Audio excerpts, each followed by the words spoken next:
আমার চ্যানেলে তোমাদের সকলকে স্বাগত। আজ আমরা ক্লাস 3 রায়ান মার্টিন প্রশ্ন বিচিত্র থেকে অঙ্কের দ্বিতীয় পর্যায়ক্রমিক মূল্যায়নের নবম স্কুল সলভ করব।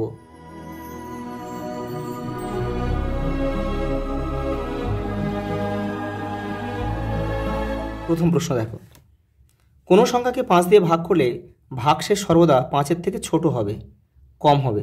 এই যে জোড় সংখ্যাগুলি সর্বদা 2 দ্বারা বিভাজ্য হবে। দেখো 6 জোড়া কলা মানে 12টি, কারণ 1 জোড়া মানে 2টি।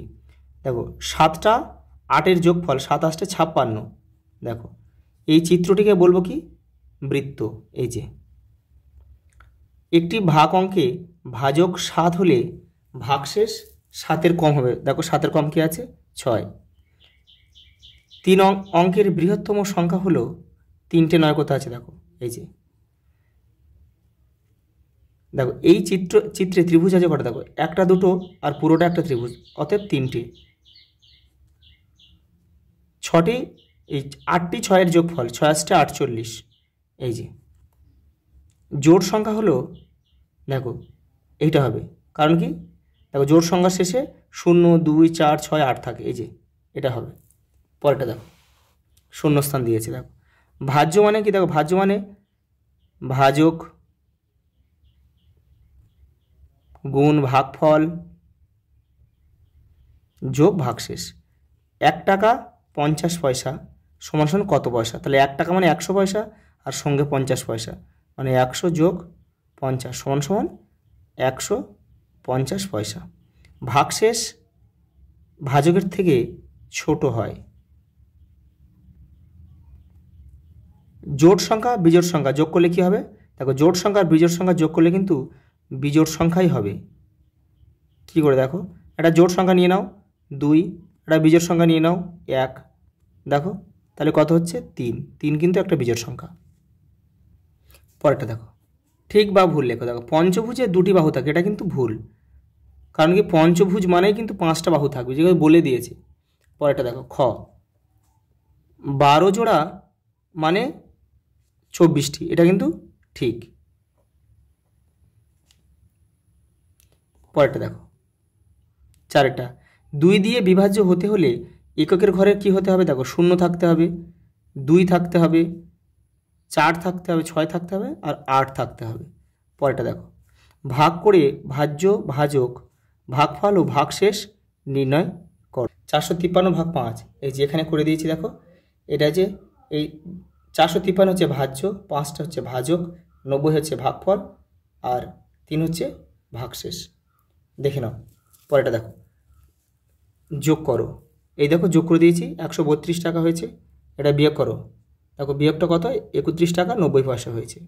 দেখো এখানে একটা বিয়োগ দিয়েছে, এখানে করে দিয়েছে এই যে 311 টাকা।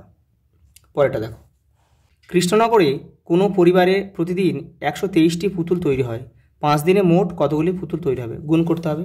এই যে দেখো এই যে পাশে গুণটা করে দিয়েছি, 615টি। পরেরটা দেখো, ঝুড়িতে 125টি ফুল আছে, প্রতিটি মালায় সমান সংখ্যক ফুল দিয়ে 5টি মালা তৈরি করলে এক একটি মালায় কতগুলি ফুল থাকবে? দেখো এটা ভাগ করতে হবে। তাহলে 125কে 5 দিয়ে দেখো ভাগ করলে কত হয়? 25 হয়। পরেরটা দেখো, প্রত্যেক ছাত্রকে 4টি করে খাতা দিলে 483টি খাতা কতজন পাবে? তাহলে এটা ভাগ করতে হবে।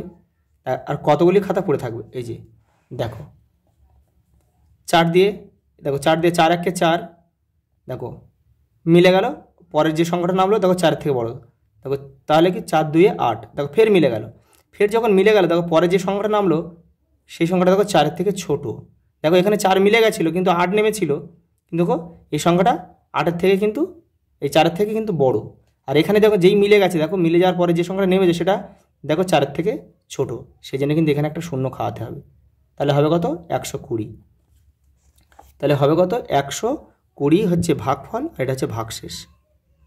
তাহলে খাতা পড়ে থাকবে কত? 3টি খাতা পড়ে থাকবে। কতজন পাবে? 120 জন পাবে। পরেরটা দেখো, প্রতিটি বাসে 113 জন যাত্রী থাকলে 8টি বাসে কতজন থাকবে? গুণ করতে হবে। এই যে গুণ করে দিয়েছি, 904 জন। পরেরটা দেখো, আমার কাছে 49 টাকা 75 পয়সা ছিল, তা থেকে আমি 27 টাকা 50 পয়সার বই ও পেন কিনলাম, আমার কাছে কত টাকা বাকি থাকলো? অর্থাৎ এটা বিয়োগ করতে হবে। এই যে দেখো বিয়োগটা করে দিয়েছি, এই 22 টাকা 25 পয়সা। লাস্ট প্রশ্ন দেখো,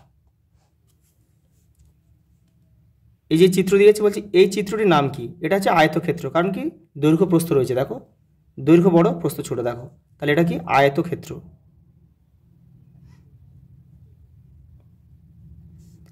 এবং এর বাহুর সংখ্যা কটি? দেখো 4টি, তাহলে বাহুর সংখ্যা হবে 4টি। আজ এই পর্যন্ত, দেখা হবে পরের ভিডিওতে।